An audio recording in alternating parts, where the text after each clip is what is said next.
Bom, Só com pessoal, 44 alunos.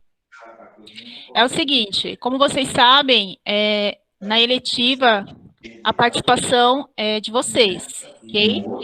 Então, eu gostaria de saber, em relação aos pontos 4 e 5, né?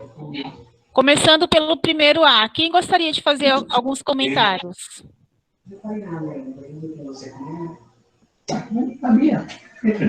Primeiro ano A. Vai estar frio. Sobre o que leu do livro. Começando pelo conto 4, né, Dri? Isso. Ninguém do primeiro ano A leu o livro? Eu li, professora. Então, por favor, gente, uns comentários. O que vocês acharam do conto? Não, tá bom. O primeiro conto, eu achei ele meio distrator na hora de fazer as comparações, porque a gente não entende muito bem na hora o motivo dos robozinhos que tá sob o domínio do outro não conseguir alcançar o objetivo. Eu acho que isso é muita coisa com a nossa mente, né? Às vezes a gente acaba fazendo as coisas por controle de outras pessoas e a gente vê que isso não é o bom pra gente.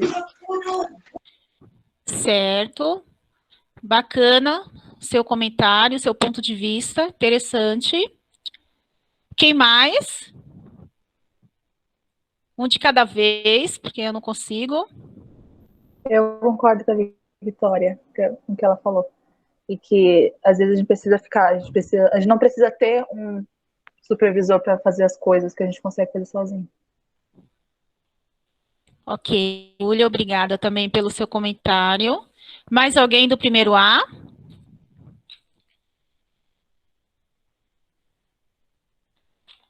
Então, vamos lá. Primeiro ano, tem alguns alunos que irão apresentar. Não é isso, Dulce?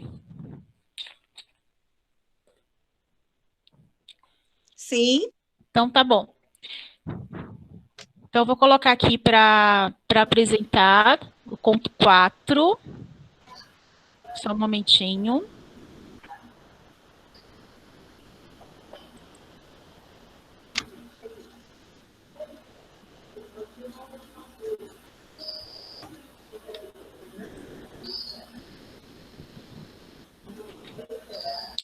Tá certo? O pessoal que vai apresentar está certo?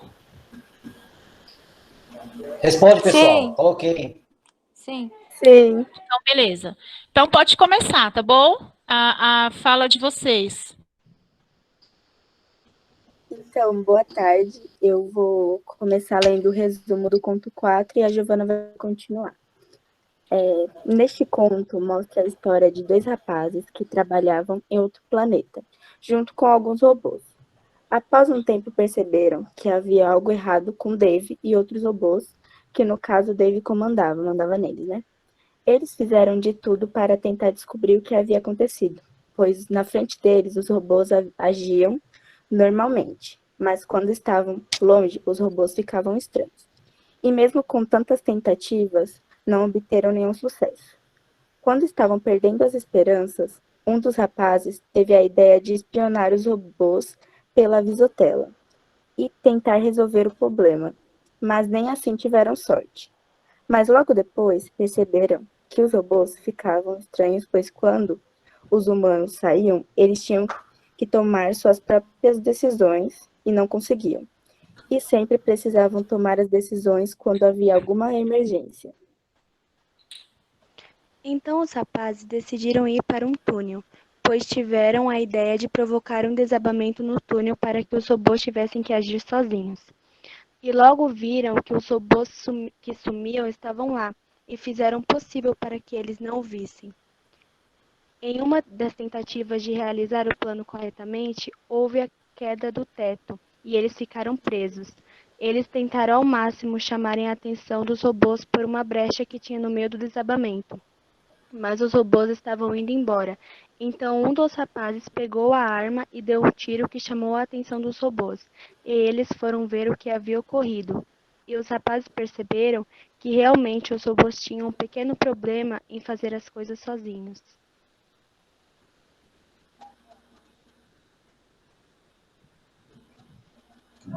Boa tarde.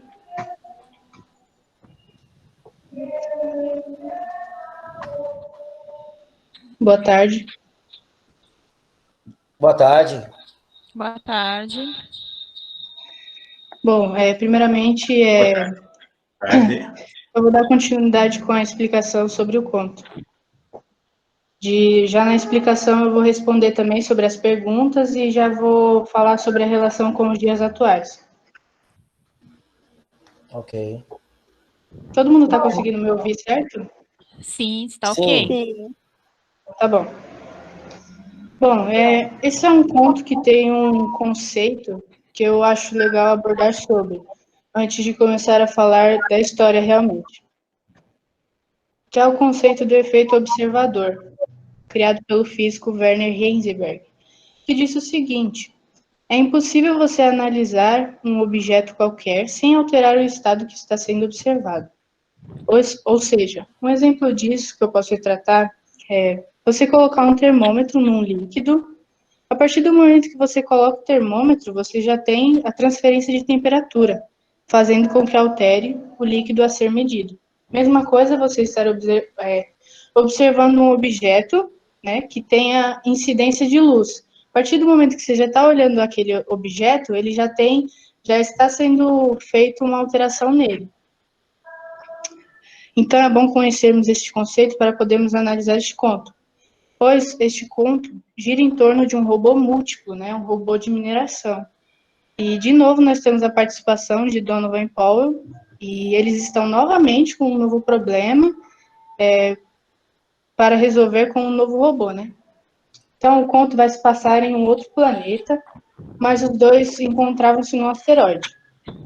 Portanto, como se trata de um robô múltiplo, podemos ver que há um robô central, e ele tem 6 robôs menores, os robôs subsidiários, os quais Mike e Greg denominavam os dedos, né, que faziam parte dele. E esses robôs obedecem a ele, né? E daí o que acontece? Mike e o Greg perceberam que, de vez em quando, o robô não cumpria sua tarefa, né?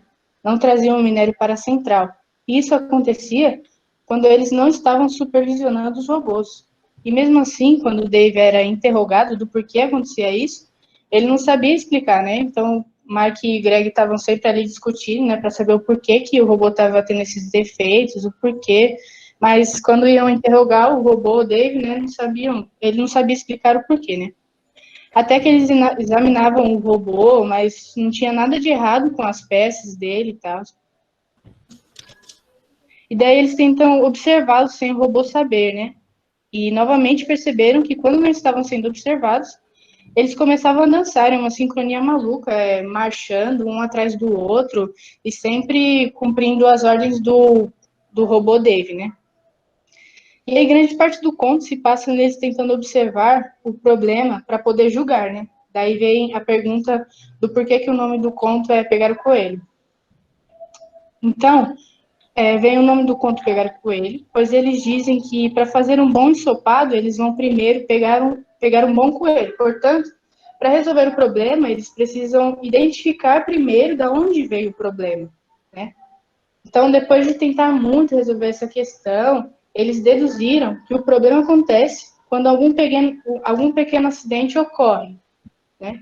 Então, eles descobrem que sempre que os robôs não estão cumprindo sua função principal, sempre que eles têm que lidar com um problema extra, né, ocorre essa falta do cumprimento da primeira função. Daí que perceberam isso, né, acontece de eles fazerem um acidente, né, uma emergência, mas foi longe demais, acabaram que eles quase morreram, mas ainda conseguiram chamar a atenção do robô para poder salvá-los, né? Portanto, viram que realmente os robôs tinham um certo problema com a iniciativa pessoal, né? Com fazerem as coisas por si mesmos. Daí vem a relação com os dias atuais. Nós temos normalmente medo de tomar decisões por receio do que vai acontecer.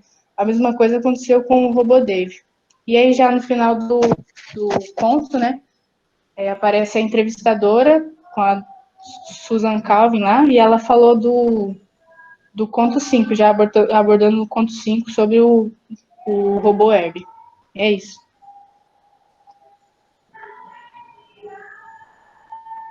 Obrigada. Ok. Mais alguém vai fazer uma colocação? Eu vou ler agora os slides. Ok.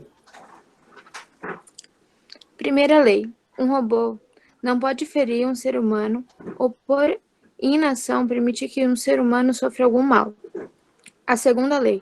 Um robô deve sempre obedecer às ordens que lhe sejam dadas pelos seres humanos, exceto nos casos em que as tais ordens entrem em conflito com a primeira lei. Terceira lei. Um robô deve proteger sua própria existência, desde que tal proteção não entre em conflito com a primeira ou a segunda lei. Próximo slide. No livro, conhecemos muitos robôs que nos chamam a atenção, como, por exemplo, Robin, que é uma babá de uma garotinha e fica ao lado dela por vários anos, a ponto de que a garota considera humano e trata-lhe como um. Tem o Spade, um robô mineiro que sofreu alguns problemas durante as suas escavações no espaço.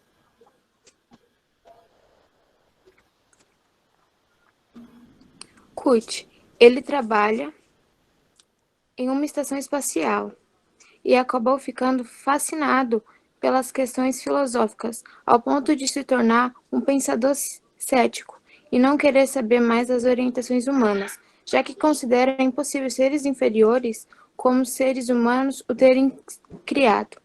E Heibe, um robô que consegue ler mentes e é apaixonado por romances.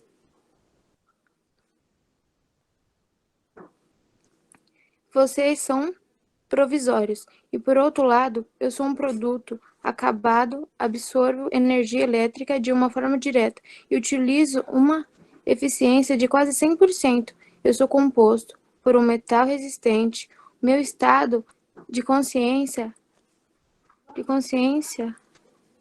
é interrupto e posso suportar as condições extremas do ambiente com facilidade. São fatos que, com a proposição óbvia de que nenhum ser humano pode criar outro superior a si mesmo, põem por terra a sua tola hipótese. É isso.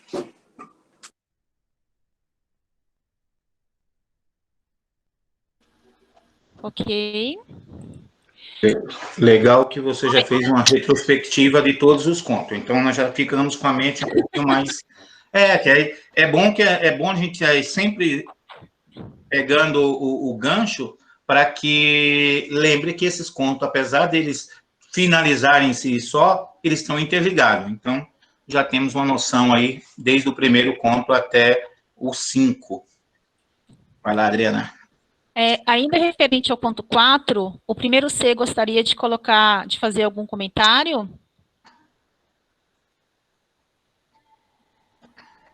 Sobre o ponto 4? Pessoal, vamos participar. Primeiro C, tem alguém? Deixa eu ver. Alguém vivo do primeiro C é acordado? Ó, primeiro A está participando bem, primeiro B participou legal, primeiro D vem participando de todos até aqui, e o primeiro C hoje, vamos lá, quem é que está presente aí para nos dar uma força? Apesar que o primeiro C, no conto que eu fiz, que eu apresentei, alguns comentários, mas hoje alguém tem algum comentário? Mas, ou se não tem, diga que não tem. Eles precisam participar realmente um pouco mais.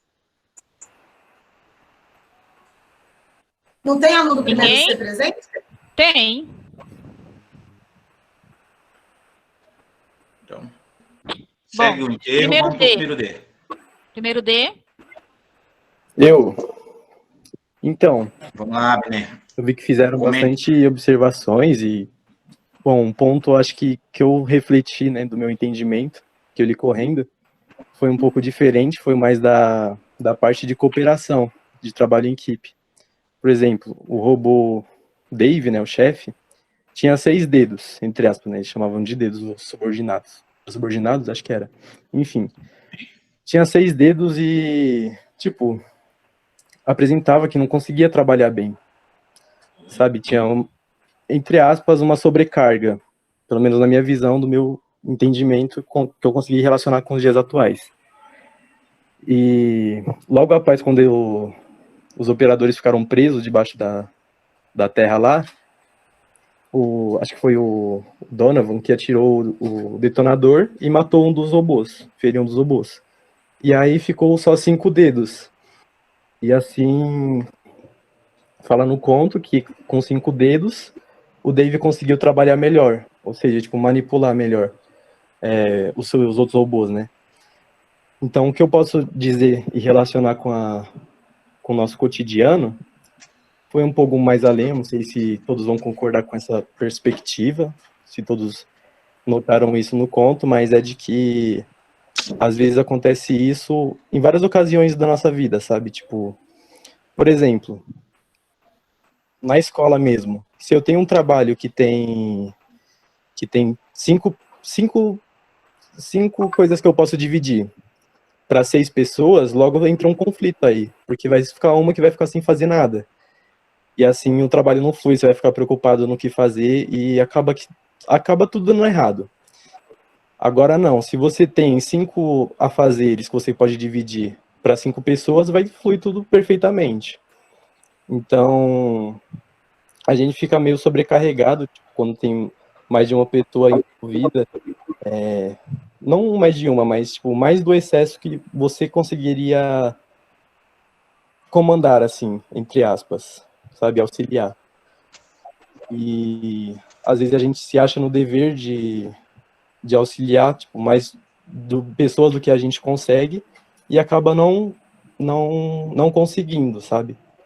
Seja em sentido emocional, auxiliar pessoas, ou num trabalho, no seu trabalho, na escola, em diversas áreas. Então, não foi muito algo aprofundado que eu fiz, mas foi uma reflexão diferente, assim. Que a gente não pode ter 6 dedos, só 5. É interessante o seu ponto de vista. No caso, né? Porque ele era um robô central e tinha esses 6 dedos, né? Mais esses 6 robôs que ele tinha que liderar e dirigir. E isso estava sobrecarregando, né, o cérebro do robô. Interessante o seu ponto de vista. Bacana. Mais alguém? Legal. Foi uma boa observação, Luan. É isso. Às vezes, você achando que tem mais pessoas para fazer algo vai facilitar, acaba atrapalhando. Porque a capacidade do líder, um líder pode ser apto a lidar com 100 pessoas, 10, 50 ou até 1000. Mas qual o limite de cada um? Até quanto eu posso gerir? Quando você absorve mais carga do que você suporta, você entra em conflito. Teoricamente, você fala, poxa, como assim? Como é que alguém vai trabalhar melhor com 5 e não com 6? Mas quando tinha 6, sobrava ali, digamos, teria um pouquinho mais de tempo, que era quando ele se distraiu, quando eles começavam a dançar, e eles não conseguiam olhar para o problema. E essa é a questão. A questão central do conto nem sempre o problema, nós estamos olhando para o lugar certo onde resolver. Então, eles procuraram N lugares e o problema estava no fato dele ter mais robô do que ele poderia comandar. Então, somente depois, com o acidente que eles causaram, que eles provocaram, que saiu do controle deles, e aí eles perdem, teoricamente, ali um robô, é que eles conseguem observar, olha, nós estávamos olhando para o lugar errado. Nós estávamos procurando no lugar errado, o problema estava aqui. Engraçado, né, Ari, quando a gente traz, como o Luan trouxe realmente para o nosso mundo real, a gente vê a importância do trabalho em equipe, né, e também da coletividade, né, seja dentro da empresa, seja dentro da escola, seja na nossa casa, né, e a gente vê o quanto isso é fundamental, né, nos dias de hoje, porque nem sempre, né, vai ter uma função para todos atribuída, mas o trabalho em equipe é exatamente você estabelecer essas parcerias, né, e todos a encontrar sua posição e contribuir de uma forma. É isso aí. Mais alguém? Menina, esteja à vontade. Marisa vai falar?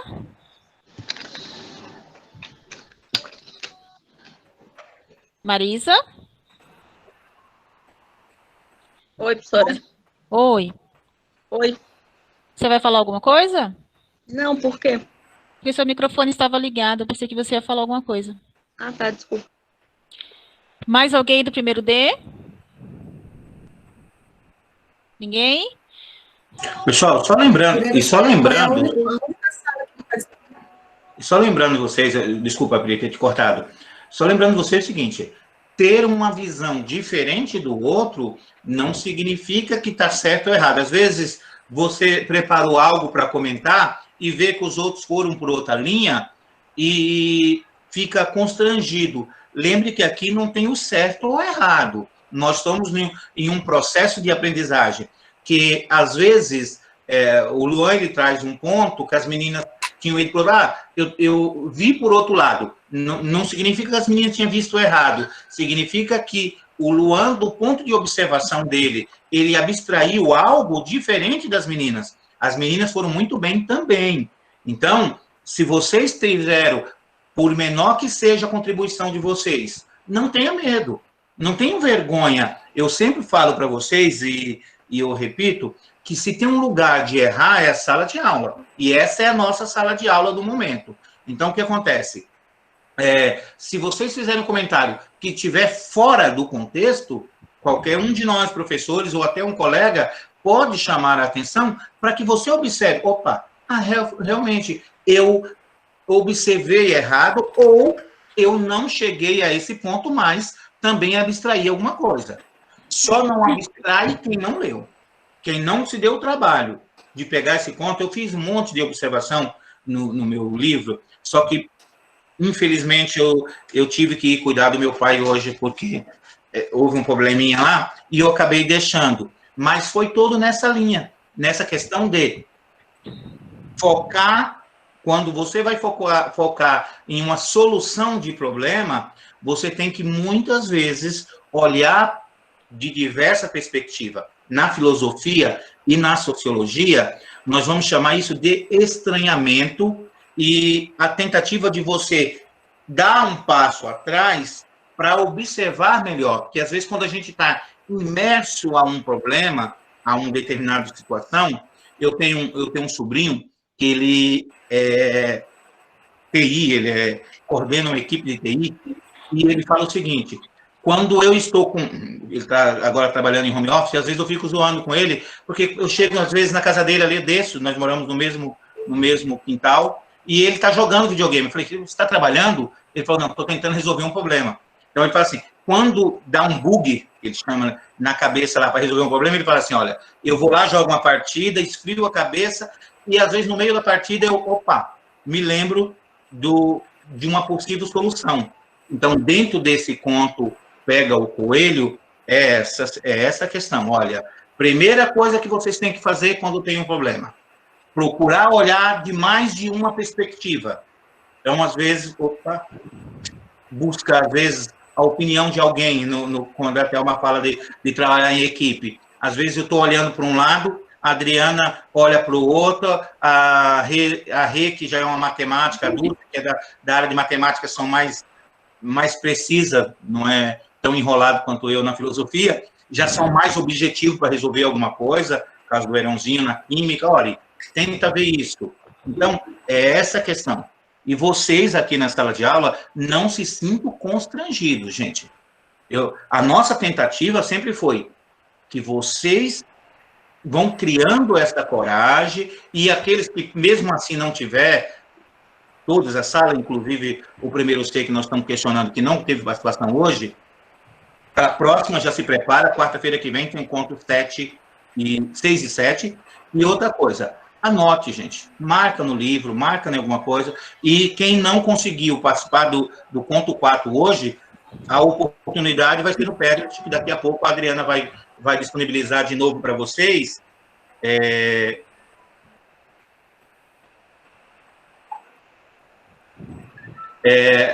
daqui a pouquinho a Adri vai disponibilizar para vocês, e aí vocês façam a participação de vocês no Padlet.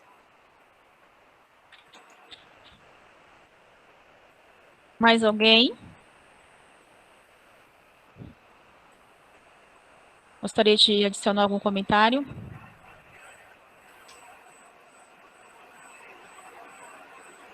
Eu vou pegar o link aqui, Ari, que daqui a pouco a gente já disponibiliza para ele novamente. Ô, Rê, você vai comentar? Ops. Oi? Você vai comentar o seu... Eu vou colocar o seu slide. Tá bom? Ok.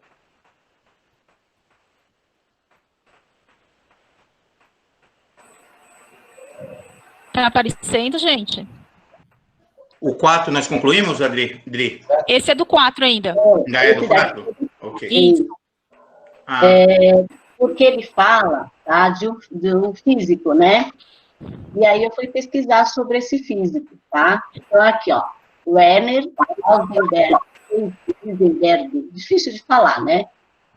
A vida do alemão, eu achei muito interessante, tá, gente? A vida do alemão Werner Heisenberg, que nasceu em 5 de dezembro de 1901 e viveu até 1º de fevereiro de 1956, é cercada de incertezas. O físico foi um dos cientistas que ajudou o governo nazista de Hitler a tentar criar uma bomba atômica durante a Segunda Guerra Mundial. Por erros de cálculo, não deu certo. E ninguém sabe se por quê o Heisenberg falhou de propósito ou sem querer. Jamais saberemos. Eu achei assim, né, bem, sabe? Nossa, né? A mesma impressão se aplica à teoria criada por ele, em 1927, que se deu origem aos estudos da mecânica quântica. O princípio da incerteza de Heisenberg garantiu ao alemão ao Nobel de Física em 1932. E até hoje é um dos conceitos mais importantes da física quântica. Werner Heisenberg tinha algumas teorias. A lógica é a mesma. Quanto mais se sabe sobre uma, menos se sabe sobre a outra. Todos entendem do que se trata a incerteza, ou acreditam que entendem. Gente, eu vou ser bem honesta, tá? Quando eu comecei a pesquisar sobre ele, tem outras coisas, claro, é que não dava para colocar tudo, né? Mas eu pensei muito no Ari, o lado filosófico do Ari, né? Que eu gosto muito, né? Então, eu comecei a pensar na maneira dele, porque ele fazia muito, ele fala do conceito observador, né? Mas ele fazia muitas coisas assim, ó, será que vai ou será que não vai? Sabe, essa coisa assim da incerteza, né? De observar, mas ao mesmo tempo, sabe, assim, tem lógica ou não tem lógica, né? E tanto que quando ele fez lá, que ele foi fazer a bomba lá, né, para Hitler, né, não se sabe se ele errou de propósito ou não, né? Mas, assim, eu achei bem interessante, era só isso que eu queria comentar, porque eu achei bem, né, essa coisa da filosofia mesmo, sabe? Achei bem filosófica essas coisas dele. E eu gostei, viu, Ari? Mas é legal, a questão de quando você tem muita certeza sobre algo, você está mais perto do erro. Isso. Por que a filosofia se coloca sempre na questão da dúvida? Eu sempre falo para eles, no caso dos primeiros eu não trabalho filosofia, mas com meus alunos que eu trabalho filosofia, eu sempre questiono o seguinte, a filosofia ela está pouco se lixando para a resposta. A filosofia ela não se preocupa em dar a resposta correta. A questão é como fazer uma boa pergunta. Como que eu vou questionar? Porque é no questionamento que aí você coloca aquela pulguinha atrás da orelha da pessoa, que às vezes as minhas certezas, eu falo sempre deles, quando eu fui para a filosofia, eu era um cristão assembleando mente fechada igual. Quando você começa a fazer filosofia, eu falo, hoje eu sou mais crente do que eu era, mas duvido 10 vezes mais ou 100 vezes mais de muitas coisas. Então, o que acontece? Você abre a sua mente, não que a filosofia torna ateu. Não, você se torna ateu se você não crê, se você não tem base. Mas a questão que a filosofia vai colocar é o seguinte: respeitar as outras opiniões. Quando eu acredito na minha, eu abro um leque também para ver, opa, eu tenho um amigo que é espírita, o que é que ele fala? Eu tenho fulano que é da Umbanda, o que é que diz? Eu não me afasto mais das pessoas por medo ou por ignorância. A filosofia me faz o seguinte: quando eu escuto de um espírita falando sobre ele, eu aprendo algo que posso melhorar a minha visão enquanto religioso, enquanto pessoa, enquanto ser humano. Quando eu conversando com um católico, que ele põe um ponto de vista que é diferente do meu, eu não diminuo, eu só cresço. Quando você abre os seus leques para aprender, opa, eu nunca tinha observado desse ponto de vista. E você não se um detector, ou o detentor de todas as respostas, que aí dá aquela impressão, o Ari sabe tudo. Sabe nada. O Ari, ele é apenas um bobo que acha que sabe. Opa, então, quando o Sócrates diz lá, a frase célebre da filosofia, eu só sei que nada sei, ele não está sendo irônico, ele não está sendo nada, ele só está dizendo o seguinte: olha, a única certeza que eu tenho é que quanto mais eu aprendo, mais necessidade eu tenho de aprender. Então, quando eu aprendi a enxergar o diferente só como diferente, eu cresci muito. Então, essa é a questão. E eu já falei demais de novo. Desculpa. Mas achei muito legal, achei muito bacana. Beleza. Vamos lá, gente. Não, peraí, tem um vídeo. É do quarto ainda? Esse quarto? Bom, pessoal, para complementar, para complementar, né, tudo isso, eu achei esse vídeo bem interessante. Não é bem minha área, física, mas eu achei super interessante e complementa aí a fala das meninas, dos meninos que fizeram, a fala de todos. Ok? É rapidinho, 4 minutos o vídeo.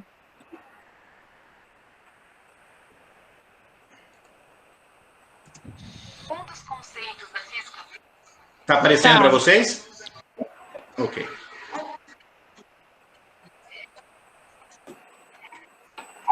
Só o som que não está saindo.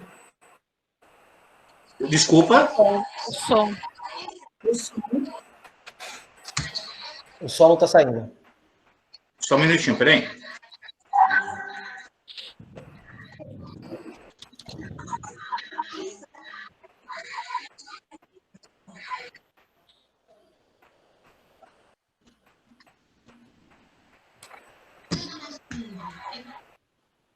O som não aparece o som para vocês?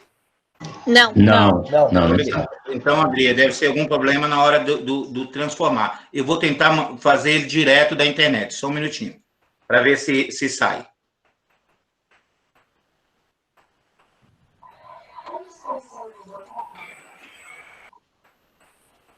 Aparece agora, não? Não. O som não. Então, algum problema com o vídeo, Adri.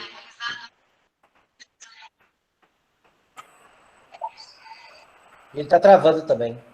Não, está travando agora porque eu estava da internet. Mas eu baixei ele aqui também. Para mim, o som aparece normal, mas para vocês não está aparecendo. Então, alguma coisa com o vídeo, assim. Ô Ari, posta então o link do vídeo. Isso, aí depois eles coloca no chat, aí depois... Ok, aí eles, como se fala, quem tiver o interesse, assiste em casa, porque para mim o som aqui tá muito bom. É porque esse vídeo ele fala sobre essa questão do conceito, né, do observador. E é muito interessante essa questão, né? De nós olharmos algo e aí, a partir daquele momento que nós olhamos, aquilo já é modificado, né? Não tem como não ser modificado. Dentro da filosofia, se vocês já tiveram com Gilvan, se não tiveram, vão ter uma perspectiva de um cara chamado Heráclito. Heráclito, ele é o filósofo do Devi, que ele tem a célebre frase que diz que ninguém toma banho do mesmo rio, ou ninguém toma banho da água do mesmo rio, porque tudo passa. Então, Heráclito vai dizer que tudo na vida é um constante de ver. O Ari, de um segundo, opa, já não é mais o mesmo. Tudo está em mudança. E quando ela fala do conceito do observador, é a ideia de que só quando eu paro para só assim, o simples observar, eu já mudo o estado, eu tenho interferência no estado do outro. Como vocês sempre estão falando aí, trazendo para os dias atuais, que é a ideia nossa do livro, quando nós, dentro dos seres humanos, de forma geral, nós somos sempre impactados com o outro. A ideia de que as relações sociais, elas nos causam impacto, mudança. Tem um filósofo que vai chamar Jean-Paul Sartre, que ele diz o seguinte: o meu inferno é o outro. Ele diz assim, toda vez que você, ser humano, está sendo observado por alguém, você faz algo perfeito 100 vezes. Vamos lá que você seja um jogador de futebol, ou de basquete, ou uma bailarina, seja lá quem for que vocês façam. Vocês treinam 100 vezes um movimento, aí beleza. Quando você vai apresentar, diz assim, olha, tem um olheiro que vem aqui para observar vocês, para ver uma peneira ou qualquer coisa do gênero. Aquilo que você faz com facilidade e acerta, só pela sensação de estar sendo observado por alguém, nós erramos. Uma coisa simples. Professores, quando outro professor está observando a sala deles. Por mais que seja colega da gente, quando alguém vem nos observar a nossa aula, a gente fica meio tímido e erra, esquece palavra, esquece o efeito que o simples observador, sempre a ideia de alguém estar nos observando já nos causa. Vai lá, Adri. Muito bem colocado. Galera. Desculpa. Oi, Bruna. Desculpa pela interrupção. Imagina. Pode falar. Eu também vi uma questão sobre o capítulo 4, o conto 4, quer dizer, que fala, quando o Matt e o Greg estavam lá discutindo, né, do porquê que estaria acontecendo esses defeitos com o Dave, eles tiveram uma teoria sobre o militarismo, né, que até mais para frente, eles pensavam que, tanto que os dedos, né, os robôs subsidiários conseguiam obedecer ao Dave, mais para frente o Dave podia... Eles deduziram, né, uma teoria que eles estavam tentando pensar sobre o Dave mais para frente, tentar dominar os seres humanos. Então, entra essa questão do militarismo também. E sobrepor as suas ideias sobre, né? Ok. Muito bom. Bom, finalizamos aqui, então, o conto 4. Mais alguém quer colocar alguma colocação? Quer falar alguma coisa? Posso bater o martelo? Então, vamos passar para o conto 5. Dulce. Oi. Então, vou fazer da mesma forma que a Adriana, tá? Do primeiro A, tem alguém a fazer alguma observação do que foi proposto?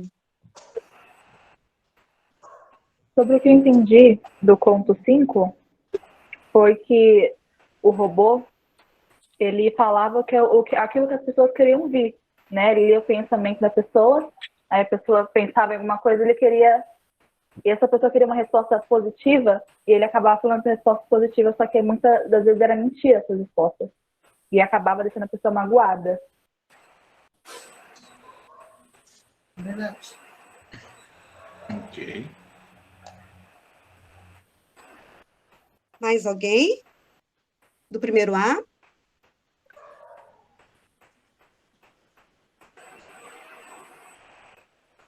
Não?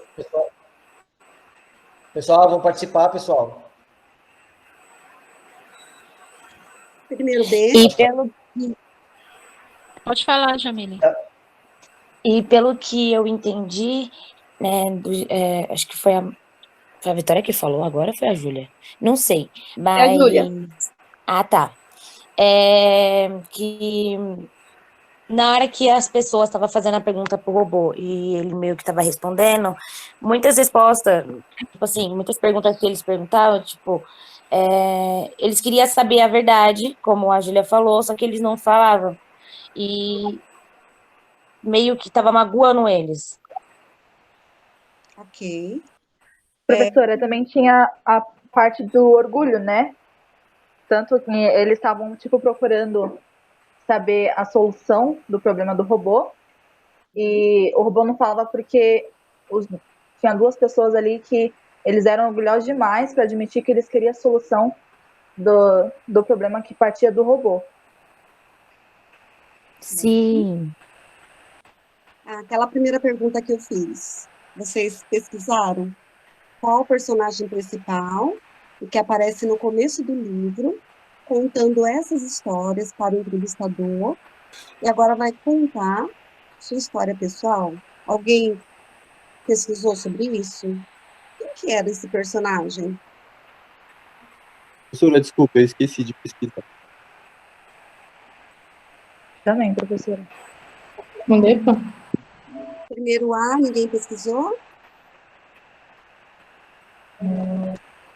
Primeiro B? Eu esqueci, professora. Não. A segunda questão é o tipo de livro o robô não gosta de ler. Por quê? Aí tem a terceira questão também. Ele está preso dentro de qual lei da robótica? E a última, existe um matemático nesse conto?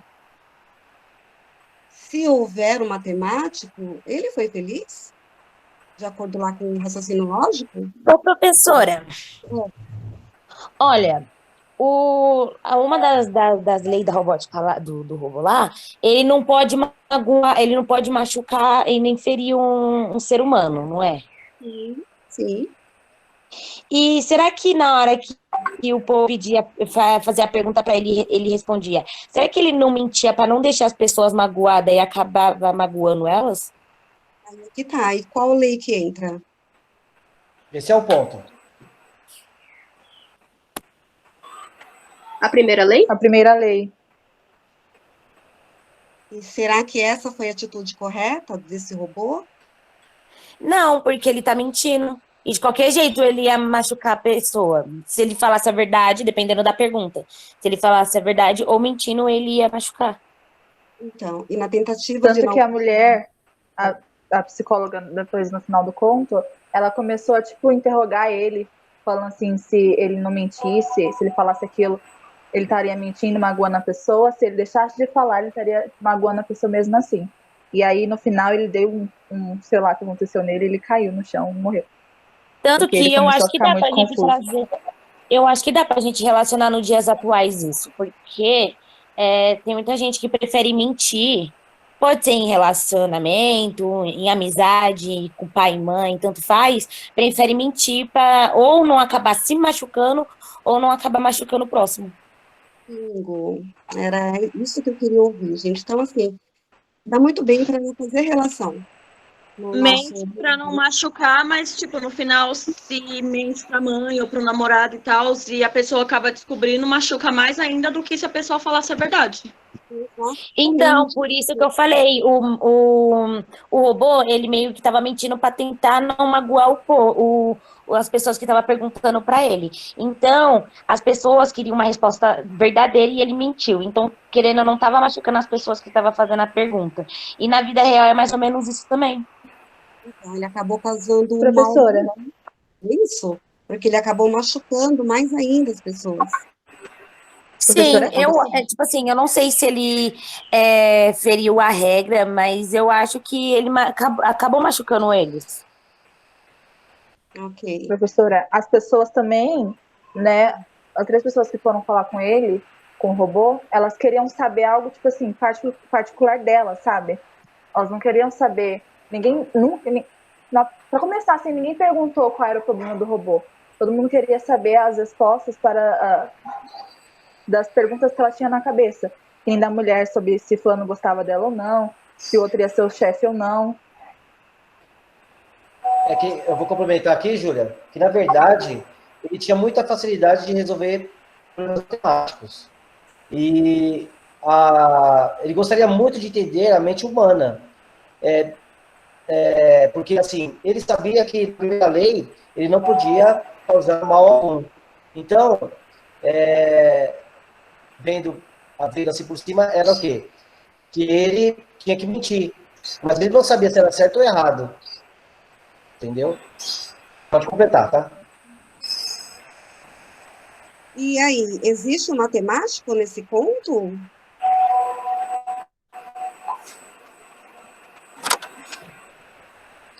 Alunos, vamos? Sim ou não? Eu acho que sim. E o robô em relação a esse matemático? O que vocês entenderam?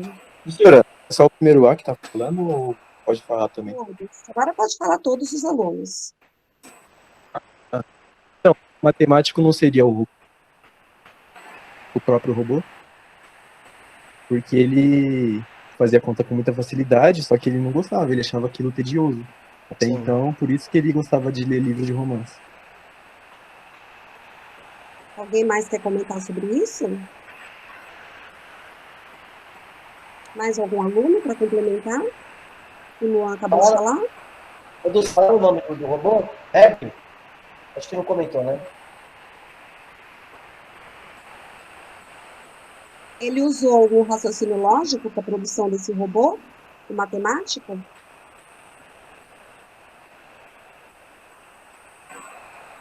É?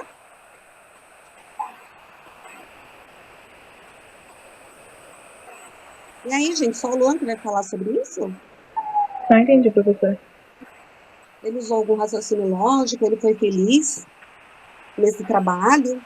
Porque assim, ó, na verdade, existiu sim um matemático, tá? Ele fez parte da produção desse robô.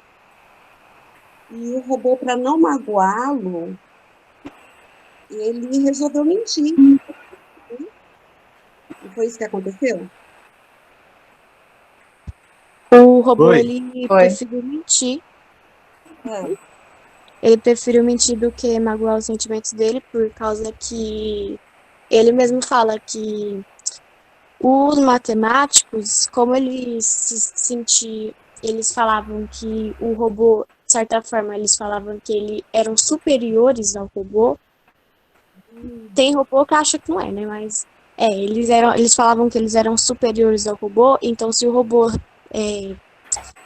resolvesse o problema que eles não conseguiram resolver, eles poderiam se sentir frustrados e com isso eles iam, de certa forma, se machucar, né? Iam ficar tristes, então o robô ele não podia deixar que isso acontecesse com eles. Exatamente, gente. Ou poderia até desligar o robô. Era nessa situação que você queria chegar. Sim, pode falar. O matemático não seria o Peter Borget lá, que estava falando com o Ash.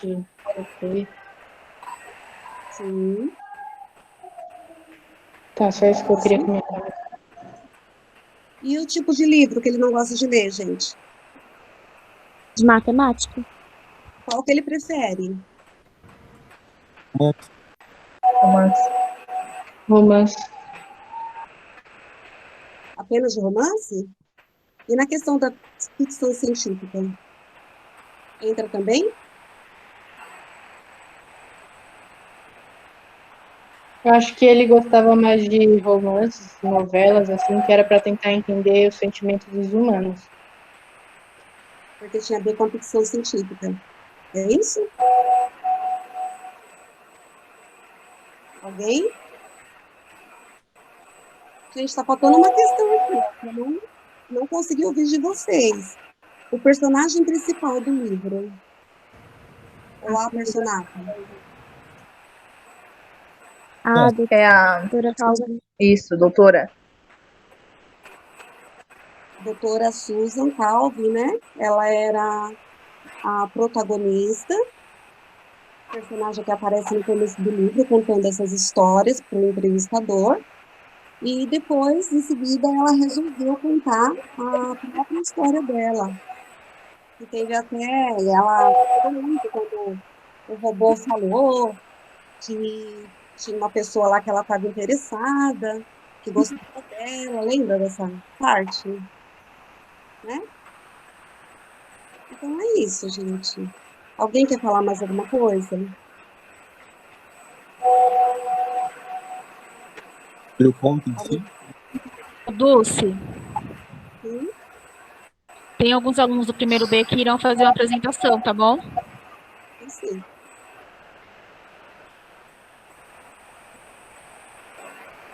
Pode colocar? Segura esse aluno. Pode colocar. Pode. Pode falar, Marcos. Não. Pode colocar. Era isso. Pode colocar. Tá bom, eu vou colocar então o... Tá aparecendo aí, pessoal? Sim. Tá. Sim.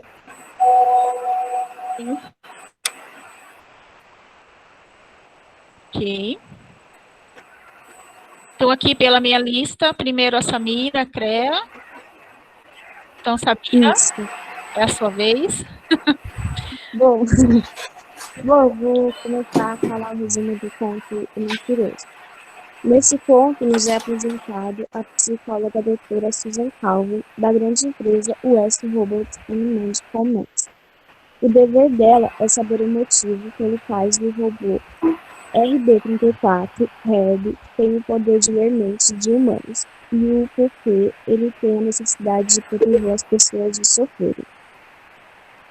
E enquanto a doutora Calvin e seus companheiros da US Robots descobrem como aquilo aconteceu, RB-34 Herb causa um grande conflito na US Robots, pois ele não só lê mentes, como também decide o que contar ou não para os humanos, pois ele não quer que ele se machuque, e isso ocorre por conta da primeira lei. Doutora Calvin e Herb estavam conversando, e ele comenta que Milton Ash, que trabalha com ela, também gosta dela. Doutora Calvin, que tem uma paixão secreta por Ash, acredita, mas a verdade não era essa. E ele também comenta com o Dr. Borget que o atual chefe da empresa irá se demitir assim que resolver o caso do RB-34, só porque Borget quer esse cargo, mas isso não era verdade. Mas essas mentiras que Herb contou deixaram os cientistas mais seguros e confiantes, mudando pelas suas atitudes. Herb fez uma grande confusão. Vários conflitos foram formados entre os personagens, principalmente entre Lerner e Borget, pois o RB-34 tinha mentido sobre Lerner querer se apresentar. E quando a doutora Calvin descobre que Milton Ash não corresponde aos sentimentos dela, como Herb tinha dito, mas que na verdade ele gosta de outra pessoa, que no caso é sua esposa.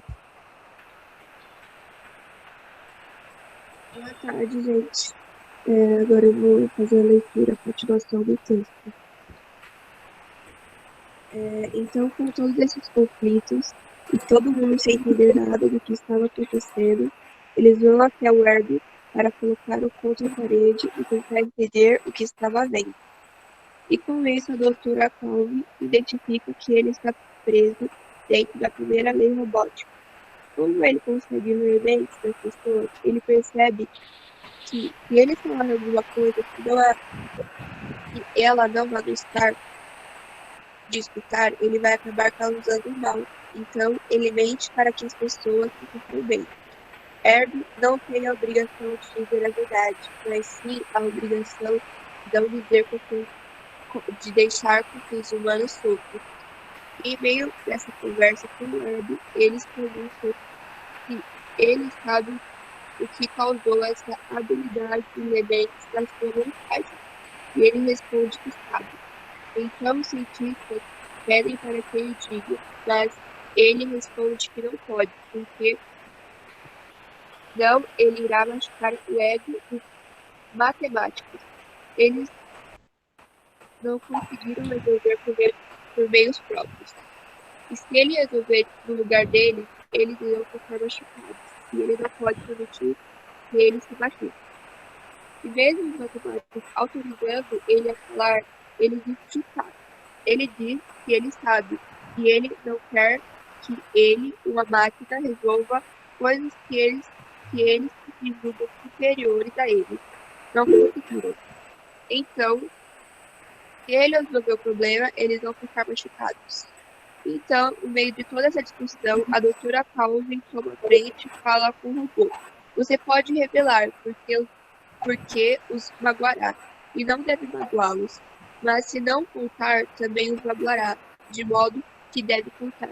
Se contar, magoará, e não deve magoar, portanto, não deve contar.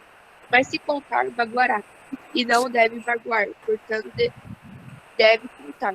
Com isso, ela acaba colocando Herbie como um núcleo lógico, que faz com que ele não consiga resolver o problema, e então fazendo com que o cérebro dele para.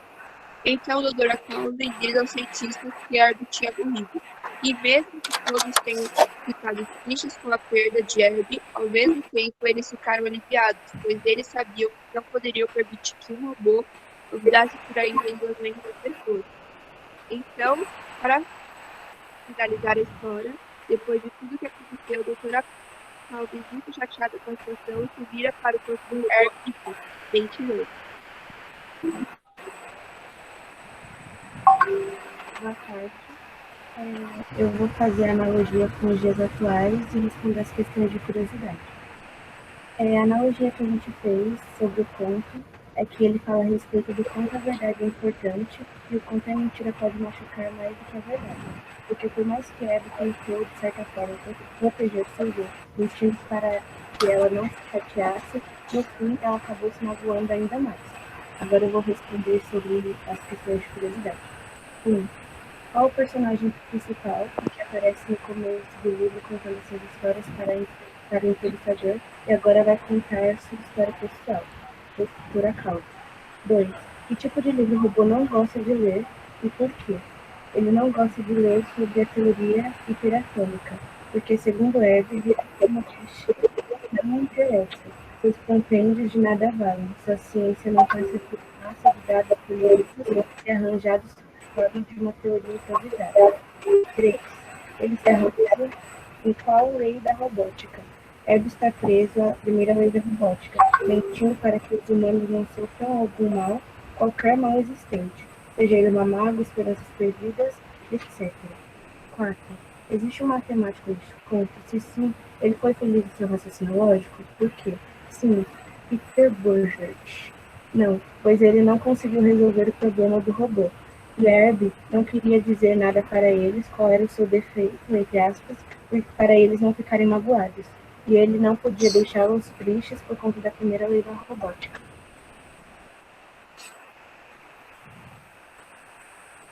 Ok. Show.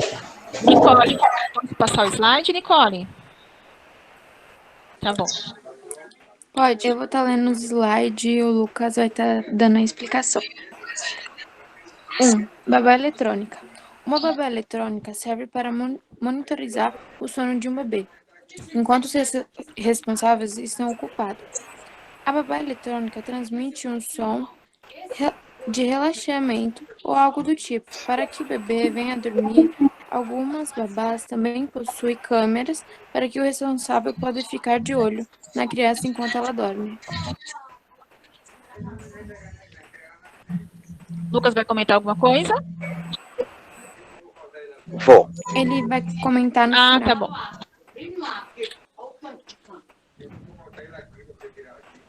Siri. Auxiliar de aparelho. Siri é uma voz que te ajuda a saber de notícias e funções do seu aparelho. Ela é configurada para saber sobre você, como uma relação normal entre duas pessoas. Mais sobre. Siri é um aplicativo no estilo assistente pessoal para o iOS, macOS, WatchOS, sendo assim disponível para o iPhone, iPad, iPod, Apple Watch e Mac. É exclusivo da Apple e usa processamento de linguagem natural para responder a perguntas e fazer recomendações e executar ações. Eu vou ler agora os slides que a Nicole leu. Professora, coloca no da babá eletrônica, por favor. Peraí um momentinho. Um momentinho, Tá bom. Lucas, tirei. Desculpa. Nada. Mas que não se repita.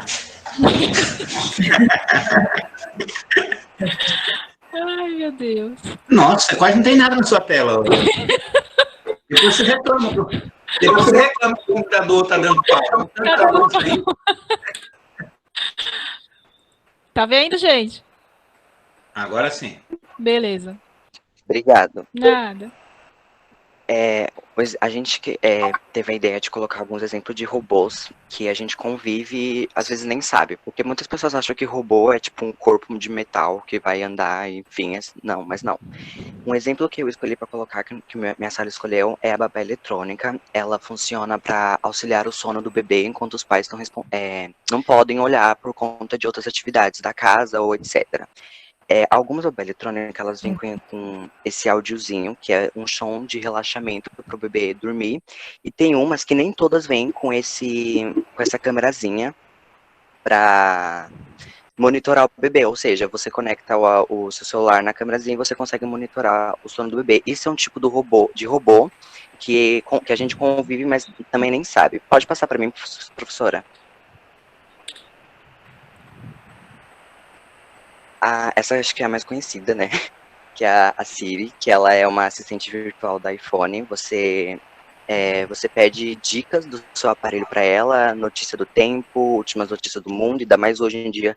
Ela tem um site que ela falou que nessa quarentena ela está sendo muito mais usada porque as pessoas pedem notícias do Covid-19 para ela.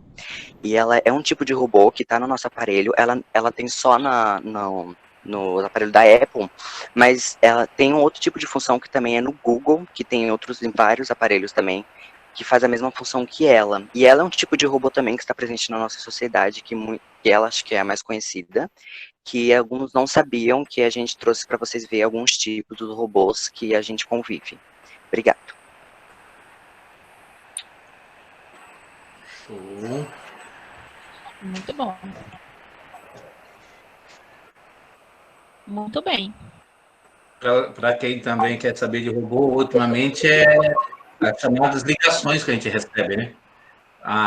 Hoje em dia, para facilitar a vida deles e até não pagar tanto as questões dos operadores de telemarketing, a maioria das ligações que a gente recebe é através de um robô. Tanto que ele é programado para algumas perguntas, para algumas respostas. Se você der a resposta diferente daquilo que ele está programado, a ligação cai.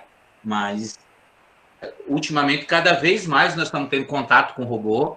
E é por isso que esse livro me atraiu, porque ele está muito além do tempo. Poderíamos chamar que foi uma espécie de profeta, né?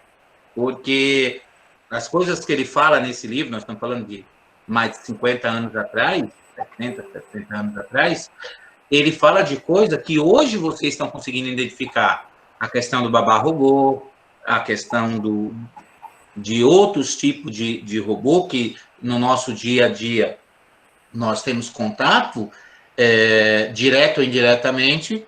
Ele estava vendo isso há 60, 70 anos atrás. Pode seguir. Mais algum comentário?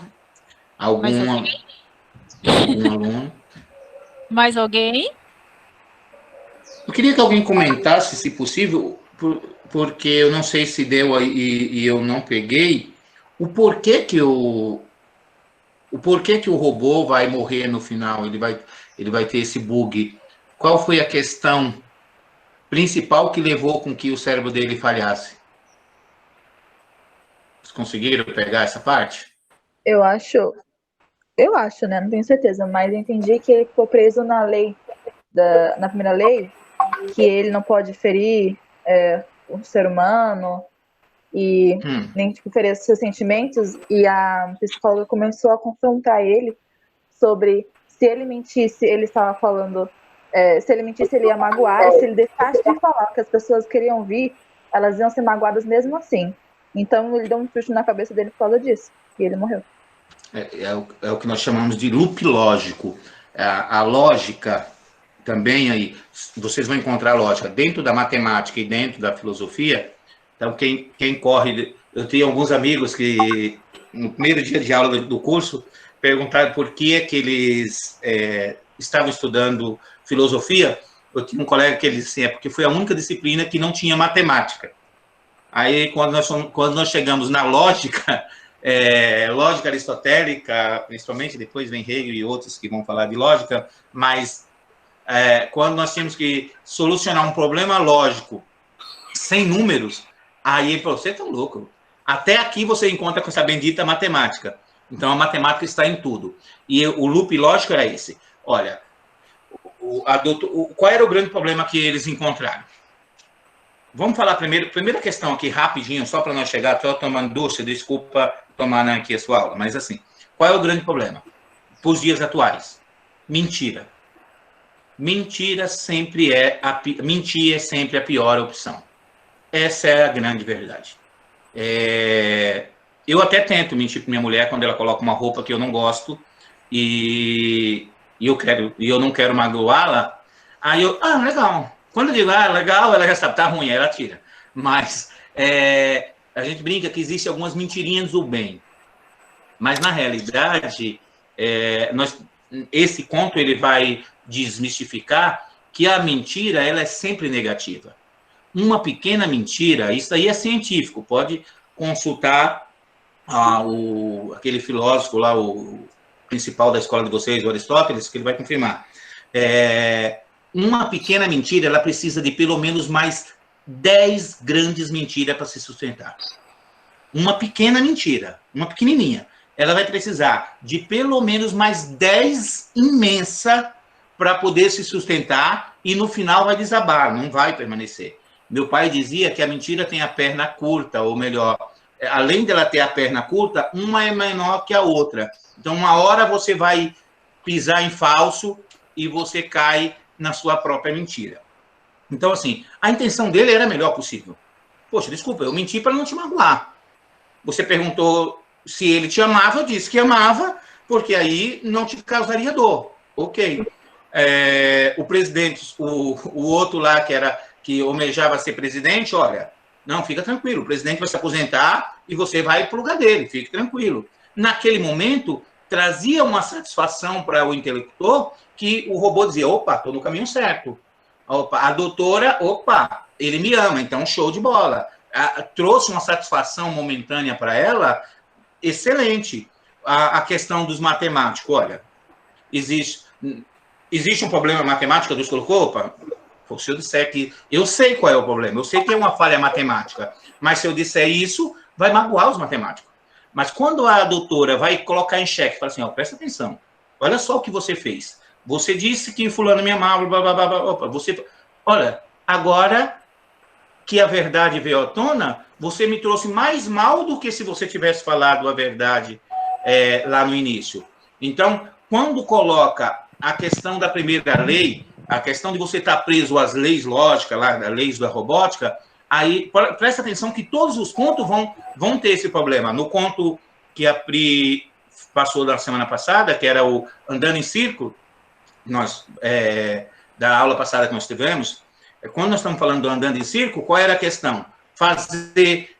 Colocar a minha vida em risco ou a vida do ser humano. Olha, a ordem não foi dada de forma direta, ele entrou em um choque lógico. Olha, eu tenho que obedecer o ser humano. Quando chego lá na frente, eu tenho perigo, eu volto. Então, ele criava aí um motivo aí para uma peça de vocês apresentarem no dia lá, uma espécie de um embriagado. Eu estou embriagado com as duas leis. Cumprir ou desobedecer. Olha, se eu cumprir, eu vou morrer. Eu também tenho que me resguardar. Nesse caso, ele está preso na primeira. Eu não posso magoar, eu não posso trazer dano. Quando a doutora coloca em xeque, e aí ele vai tentar resolver. O robô, ele está programado para resolver o problema. As questões matemáticas, aqui, tem que ter uma resposta. A matemática não aceita o mais ou menos. Não tem como, ou é ou não é. Ela vai, talvez meus colegas podem me corrigir aí, mas a matemática vai dizer assim, uma coisa é ou não é. Aí ele vai causar o que nós chamamos de loop lógico. Não tem como resolver, cabeça esquenta, não tem um refrigério, entra em curto e o robô morre. Mas aí você vai ver que depois a doutora, ela entra também nessa questão, fala, poxa, eu causei a morte dele. Mas, por outro lado, se nós já tínhamos todos os problemas da proibição de robô, imagina, gente, a situação de alguém que realmente lê a mente. Certa vez eu me deparei no centro da cidade com uma cigana que quis ler minha mão. E ela, olha, o senhor vem ali, não sei o quê, blá, blá, blá, blá, blá, blá, eu adivinho o seu futuro, o presente, passado e futuro, sei lá, alguma coisa assim, por R$10. Eu parei e, como um bom filósofo, aquilo ali me deu um choque. Falei, caracas, ela sabe meu futuro? Ok, senhora, não precisa adivinhar meu futuro, eu te dou os R$10 se ela disser meu nome. Aí ela empurrou minha mão, me empurrou e desceu a escada da Sé. Então, assim, era uma pessoa que queria adivinhar meu futuro, mas queria que eu desse o nome para ela. Então, não tinha lógica para mim nesse momento. Por aí. Ela vai saber, ela sabe o que vai acontecer no meu futuro e não sabe o meu nome? Então, mas pare-se para pensar se vocês encontrassem com alguém que realmente lesse a mente. Alguém que, quando olhasse para você, soubesse o que você está pensando. Agora, por exemplo, o Ari falou que não ia falar, desgraçado, está falando mais do que a boca. Olha, eu estaria ouvindo tudo isso de vocês agora. Então, imagina a situação que é esse robô solto por aí.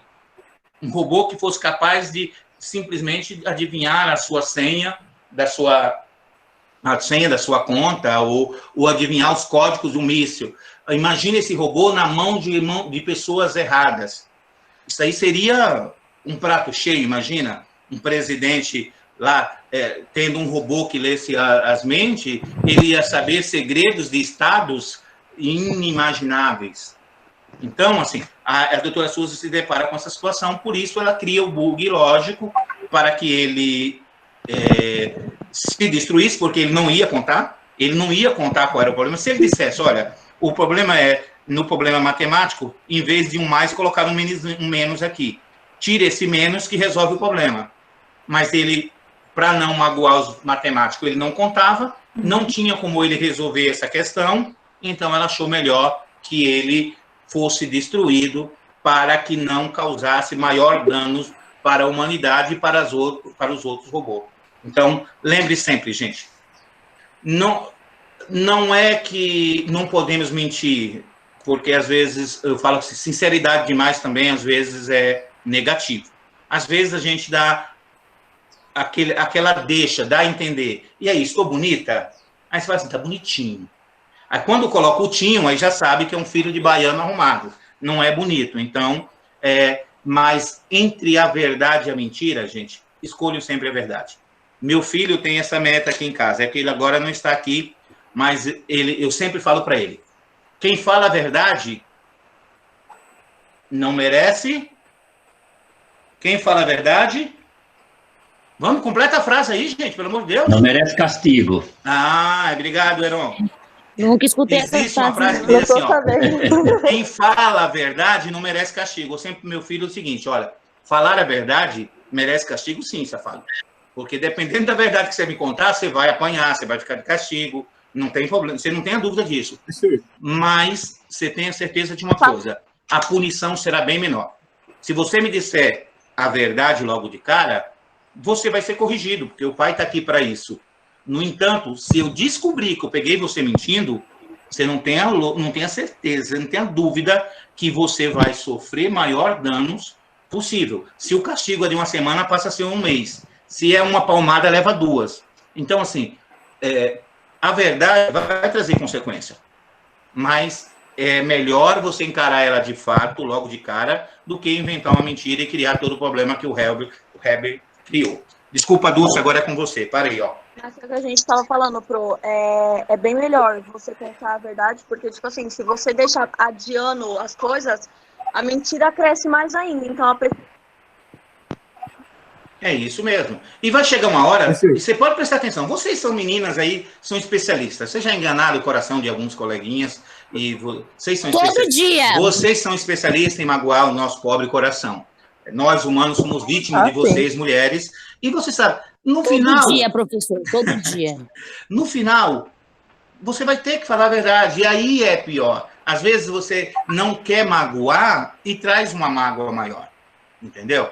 Então, até mesmo dentro de casa. Às vezes você conta uma mentirinha para a mãe que talvez você levasse uma bronca ou até mesmo ficasse de castigo algumas horas lá. Mas vocês vão mentindo e vão mentindo e vão mentindo, e quando vocês vão ver, vocês se deparam com uma mentira tão grande que vocês não suportam o peso. E aí tem que falar a verdade, ou a verdade virá à tona, com problemas muito maiores. Aprendo com o Herbie, não minta. Professor. Oi. Então, sobre o que você estava falando da mentira, tem um ponto aí que eu também estava observando. Caramba, deu tempo. Enfim, desculpa. Que, por exemplo, trazendo para uma situação real, às vezes é bom você mentir e às vezes não, depende da ocasião, certo? Só que pensa assim, se, por exemplo, uma criança acredita no Papai Noel, aquilo lá é a base dela. É a mesma pessoa que futuramente vai acreditar numa religião. Aí se você for lá e tentar desmentir ela, falar que o Papai Noel não existe, ou que a religião dela, tipo, você vai apresentar argumentos que a religião dela não seja certa, você meio que vai tirar a base dela, certo? E, tipo, pode causar um mal a ela. Sim. No conto, eu estava conversando com meu amigo agora há pouco sobre isso, que no conto indica muito de ética, né? Você ser uma pessoa com ética. E nem sempre isso é bom. E outra perspectiva também que a gente pode introduzir no nosso dia atual é realmente o que aconteceu com o robô, por exemplo. A Suzana estava com um problema, pediu ajuda ao robô, o robô deu uma solução que vai confortar ela, para não machucar ela, e é o que acontece hoje em dia. A gente quer saber uma resposta que não vai magoar a gente, não vai deixar a gente mal, mas não quer realmente uma solução. A gente quer um conforto emocional e uma solução para a nossa problemática. E aí, quando a gente recebe essa resposta emocional de conforto, a gente acha muito que não é o que a gente quer ouvir. Porém, às vezes isso acaba levando a outros problemas. Por exemplo, o robô ele se sentiu culpado.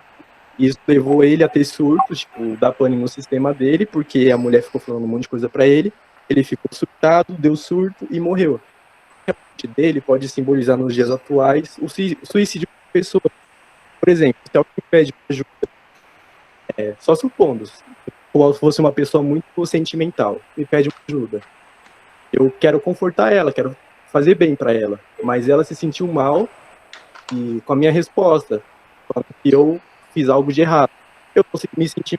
Se for algo muito pesado, pode ser uma culpa tão grande que eu vou sentir que pode me levar ao suicídio extremo, sabe? Você desistir da sua vida por causa daquilo. Hoje em dia acontece muito. As pessoas não percebem, mas realmente acontece. Você se sentir ao ponto de fazer algo mal para si mesmo. E só essas observações aí que eu queria acrescentar. Me dá raiva quando eu encontro alguém que é de humanas também, porque aí obrigado. Causa bug na minha cabeça. Mas assim, em primeiro lugar, meu filho nunca acreditou em Papai Noel. Não é desse planeta, não. Não é. Mas, deixa só eu te colocar uma coisa. Meu filho nunca acreditou em Papai Noel, porque eu nunca deixei. E aí, eu tinha alguns amigos que diziam, você está acabando com a ilusão do seu filho. Eu falei, não, eu não admito trabalhar que nem um filho de uma égua, me matar, comprar um presente e dizer que um velho barbudo veio trazer para ele. Eu falei, eu não vou dar esse direito a esse velho. Fui eu, o pai que trabalhou, o pai que comprou. Quando ele tinha 4 anos, a escola mandou ele fazer uma cartinha lá, e ele diz assim, professora, mas eu não vou colocar Papai Noel, não, vou colocar papai e mamãe, porque eu sei que é eles que vão comprar. Aí a professora comentou um dia ali, mas amiga, trabalhava na mesma escola, em casa eu desenho os pezinhos do coelho, a gente procura ovo. Eu falei, em primeiro lugar, eu não vou criar meu filho numa ilusão que dizia que coelho não bota ovo. Primeiro que coelho come capim e cenoura. Ele teria que comer cacau para botar ovo de chocolate. Eu nunca admiti isso, é meu. Eu não essa ilusão eu fui tirando. E quando você fala da questão da religião, aí eu tenho um filósofo chamado Nietzsche, que ele vai dizer o seguinte, quando você encontrar com alguém, Nietzsche ele é filho de pastor, neto de pastor, estudou para ser pastor e se tornou um dos grandes ateus da Alemanha. E ele era um ateísta e ele diz o seguinte, Quando você encontrar com alguém de uma certa idade, que a única coisa que ela tem é a fé, não tire. Porque se você tirar, o que você vai trazer para ela? Ele dizia que o ser humano ele tem que se libertar de todas as amarras, inclusive das amarras da religião e da moral. Que quando você se libertar de tudo isso, porque na visão de Nietzsche, não é do Ari, que eu sou religioso, para depois não dizer que eu estou pregando o ateísmo.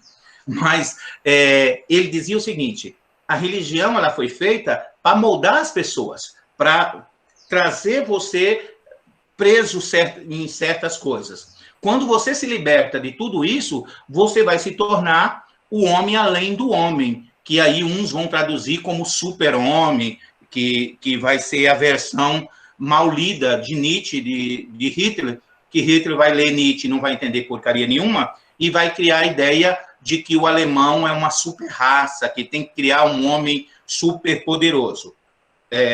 Então, assim, quando se fala da religião, uma coisa que eu sempre deixo claro, o respeito à religião do outro, mesmo se eu estiver pregando a minha para alguém que pensa diferente de mim, eu tenho que falar de uma forma que não desrespeite a fé do outro. Então, aí é uma questão de respeito.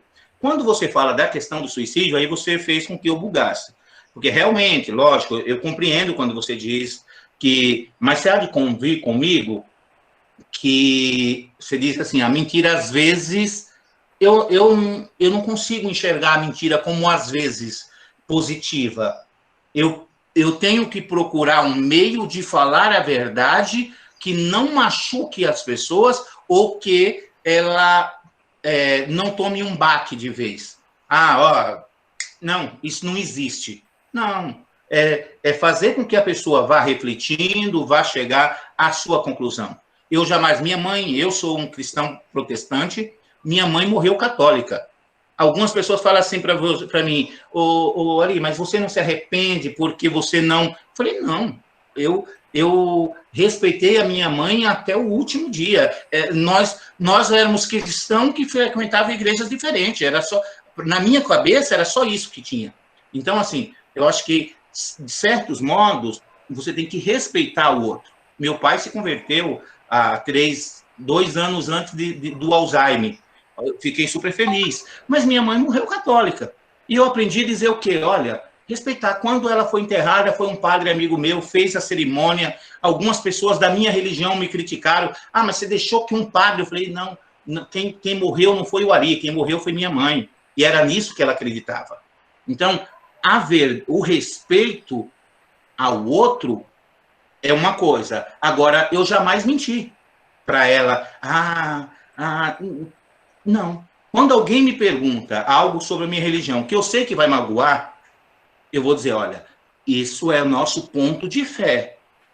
Eu te respeito como você é, mas a minha fé diz assim, assim, assim. Mas eu não acredito. Ok, é seu direito. Eu estou dizendo aquilo que eu acredito.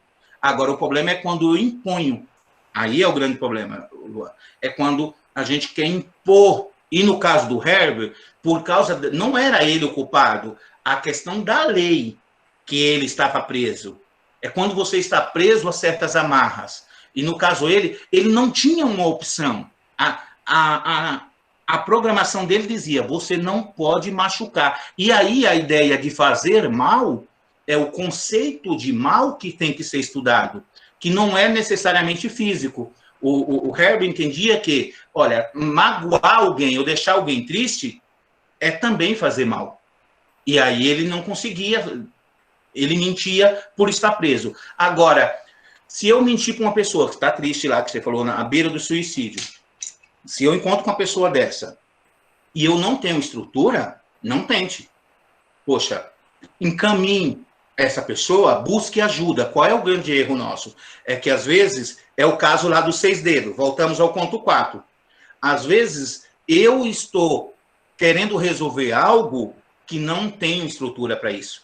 Então, eu vou deixar, caramba, fulana tá, minha amiga lá, ela tá muito mal, eu tô vendo que se continuar assim, então a gente tem que procurar o quê? Ajuda.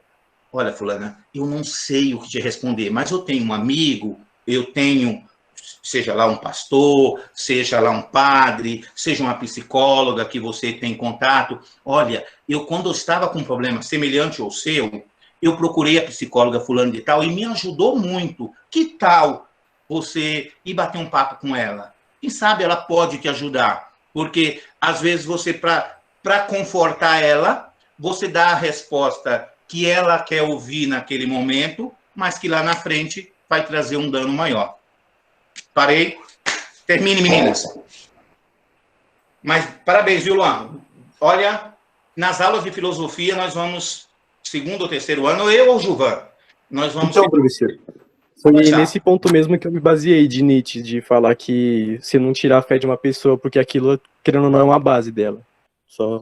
Isso, sim, eu concordo com você. Mas aí, Luan, há uma forma de falar a verdade, há formas de se falar, né? Agora, o problema é quando eu vou seco. Quando se fala de fé, é uma coisa que eu tenho muito comigo. É meu, isso daqui não é da minha religião, é do Ari. Eu aprendi a respeitar muito o outro. Eu gosto de entender o porquê que aquela pessoa pensa daquele jeito. Eu não chego na casa de alguém jamais atacando. Eu estou te falando, na casa da minha mãe tinha santo de todos os tamanhos. Eu ia para a casa da minha mãe lá na Bahia, quando eu saía daqui para lá, minha mãe nunca precisou tirar um santo do quarto que eu ia dormir. Mas não, eu não acredito, eu ali não acreditava nas imagens, mas também não me ofendia. Falei, não me fazem bem, na minha visão, não me fazem bem, mas também não me faz mal. Mas se eu tirasse ela daquele lugar por causa da minha religião, eu ofenderia a minha mãe.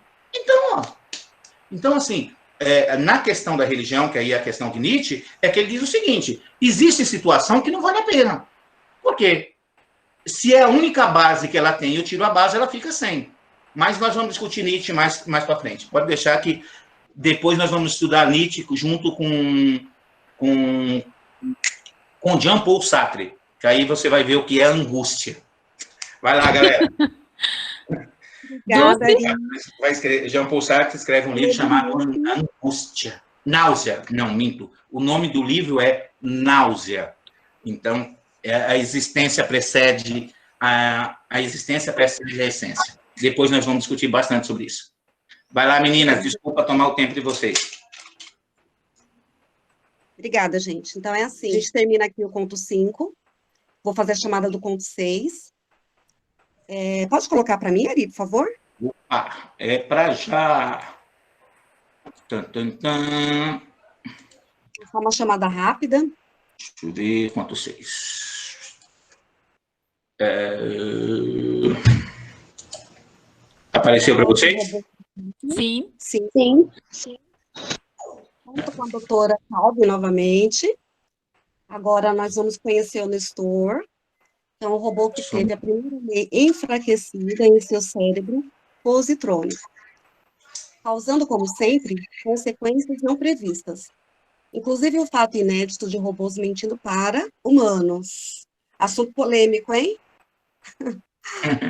Susan Calvi tem que resolver o problema, gente. Então, aqui eu não coloco nenhuma questão para vocês refletirem, mas vocês já sabem, né? O trabalho que tem que ser feito. Tudo bem? Então, é só uma breve chamada. E aí, se alguém quiser comentar, Priscila. É só isso daqui mesmo, né? É só essa imagem mesmo, né? Oi, não? Então, é isso mesmo, Dulce.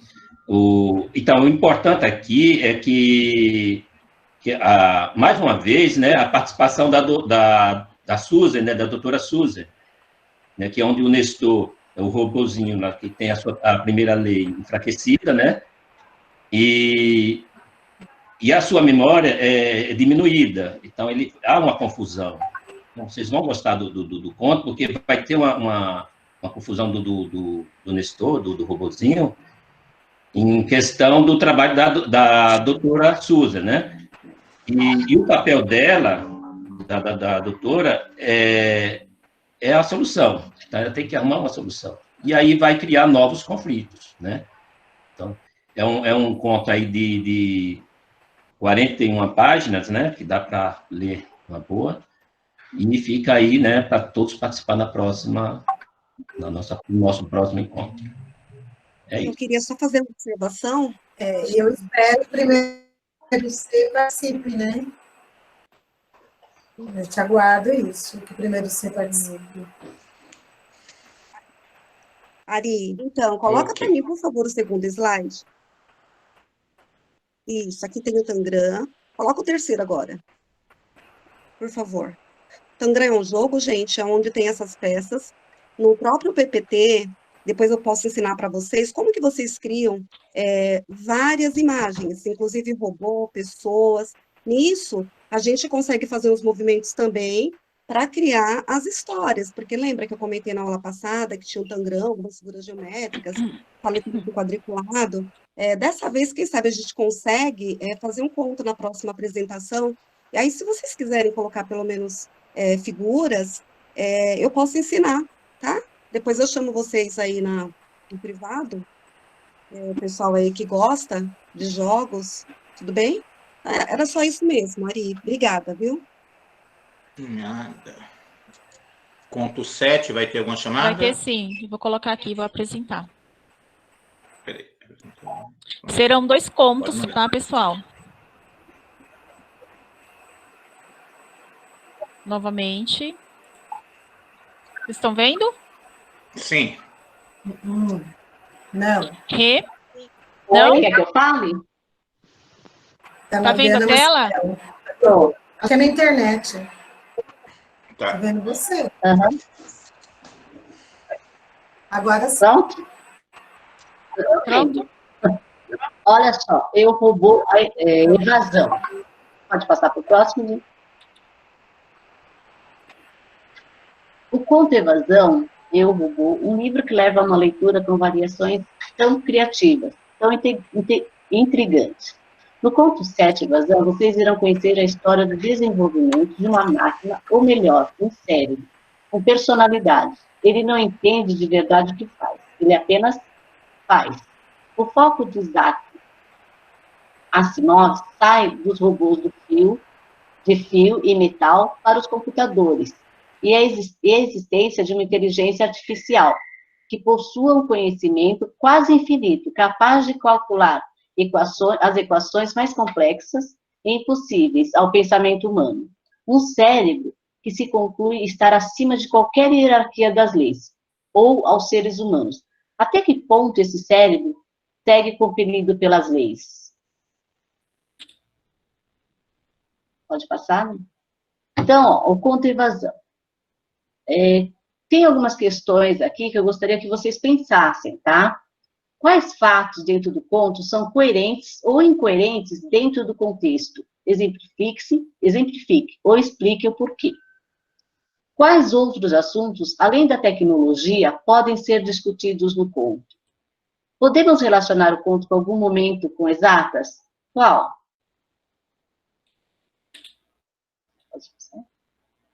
Aqui, gente, olha só. Nós podemos criar quadrinhos ou desenhos com formas geométricas. O que eu pensei aqui? Nós temos, dentre os alunos, muitos que são muito bons em desenho. Nossa, nós temos alunos, assim, maravilhosos com desenhos. Eu vi a Pri balançando a cabeça e é meio assim mesmo. Nós temos alunos excelentes, né? E uma vez nós fizemos um trabalho, até em eletivas mesmo, né?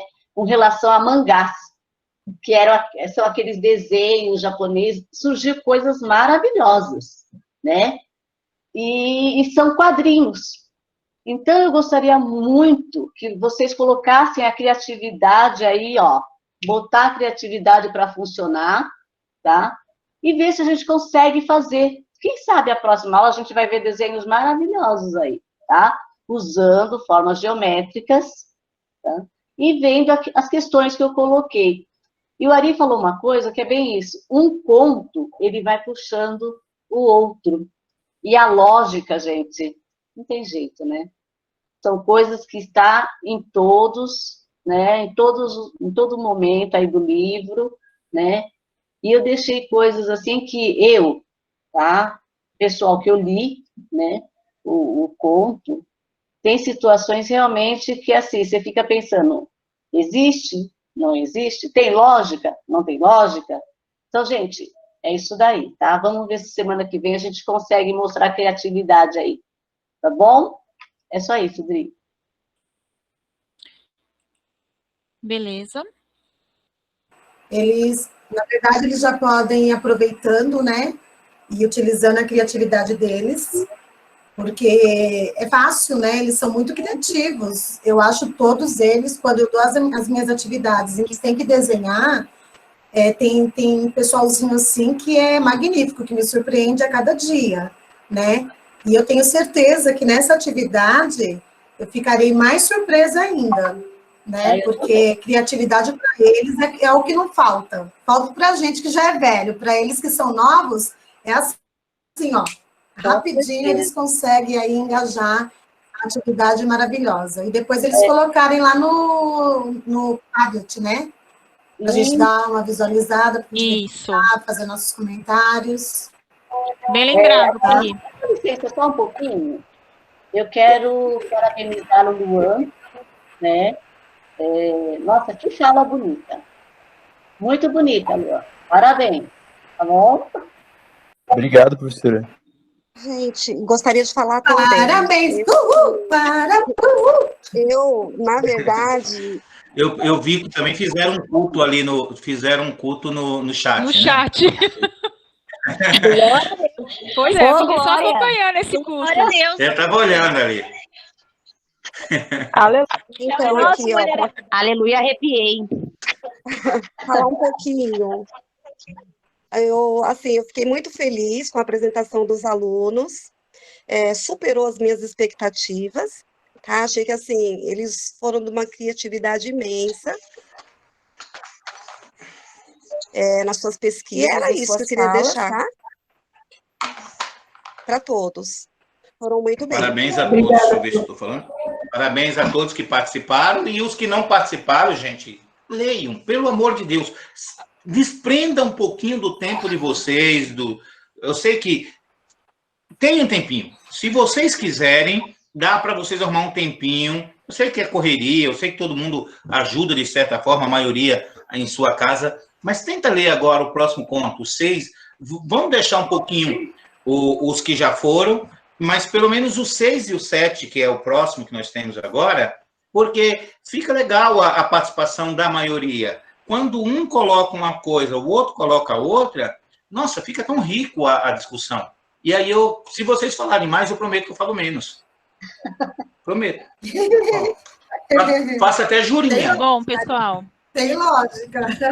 Tem lógica. Se vocês falarem mais, eu falo menos, eu prometo.